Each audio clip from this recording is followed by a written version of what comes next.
എത്ര ദിവസം കഴിഞ്ഞാണ് FIR ഇട്ടത്? രാജ്യത്തിൻ്റെ പല ഭാഗത്തും ക്രൈസ്തവ മിഷണറിമാർക്കെതിരെയും ക്രൈസ്തവ പുരോഹിതന്മാർക്കെതിരെയും അക്രമങ്ങൾ വ്യാപകമാകുന്നു.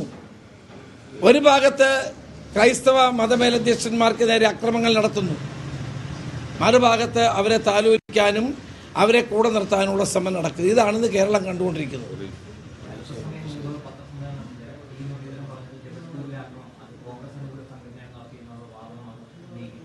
ജബൽപൂരിൽ ഉണ്ടായ സംഭവം എന്താണ് എന്ന് ലോകം മുഴുവൻ കണ്ടതാണ്. അവിടെ ആ പുരോഹിതന് നേരെ ഉണ്ടായ അക്രമം എത്ര ദിവസമായി കേസെടുത്തിട്ട്? എന്തുകൊണ്ട് കേസെടുക്കുന്നില്ല? എന്തുകൊണ്ട് FIR ഇടുന്നില്ല? ഇപ്പോൾ സമ്മർദ്ദം ശക്തമായതോടുകൂടി മാത്രമാണ് FIR ഇട്ട് ഇതുവരെ പ്രതികളെ അറസ്റ്റ് ചെയ്യുന്നില്ല. അപ്പോൾ ഇത്തരത്തിലുള്ള പ്രചരണങ്ങൾ അഴിച്ചുവിട്ടുകൊണ്ട്, ഇത്തരത്തിലുള്ള അക്രമങ്ങൾ അഴിച്ചുവിട്ടുകൊണ്ട് മതന്യൂനപക്ഷങ്ങളെ വടക്കേ ഇന്ത്യയിൽ പീഡിപ്പിക്കുന്നു.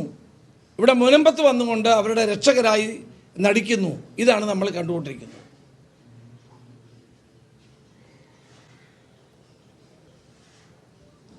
അതുപോലെ ഈ ആശാവർക്കർമാരുടെ സമരത്തിൽ ഇനി ചർച്ചയില്ല എന്നുള്ള ഗവൺമെൻറ് നിലപാട് അങ്ങേയറ്റത്തെ പ്രതിഷേധാർഹമായ ഒരു കാര്യമാണ്. ആശാവർക്കർമാർ എത്ര നാളുകളായി സമരം ചെയ്തിട്ട്? ഇപ്പം അവരുടെ നിരാഹാര സമരം 16-ാം ദിവസമാണ്. ഞാൻ മന്ത്രി വിളിച്ചൊരു യോഗം തന്നെ പ്രഹസനമായിരുന്നു.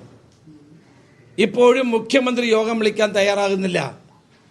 ചർച്ച ചെയ്ത് ഈ സ്ത്രീകളുടെ ഈ സമരം അവസാനിപ്പിക്കാൻ തയ്യാറാകാത്തത് അങ്ങേയറ്റത്തെ പ്രതിഷേധാർഹമായ കാര്യമാണ്. ഇത് ധാർഷ്ട്യമാണ്, ധിക്കാരമാണ്.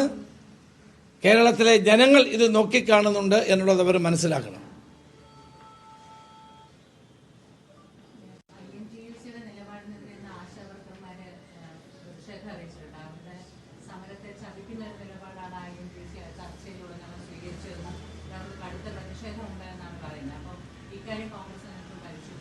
തീർച്ചയായിട്ടും പരിശോധിക്കും. INTUC എടുത്ത നിലപാടിനോട് ഞങ്ങൾക്ക് യോജിപ്പില്ല. ഞങ്ങൾക്ക് ആശാവർക്കർമാർ ഉന്നയിച്ച അവരുടെ ഡിമാൻഡുകളോടാണ് ഞങ്ങളുടെ അനുഭാവം. INTUC പ്രസിഡന്റ് അങ്ങനെ നിലപാട് സ്വീകരിച്ചിട്ടുണ്ടെങ്കിൽ അത് തെറ്റാണ്. അതിനോട് ഒരു കാരണവശാലും ഞങ്ങൾക്ക് യോജിപ്പില്ല.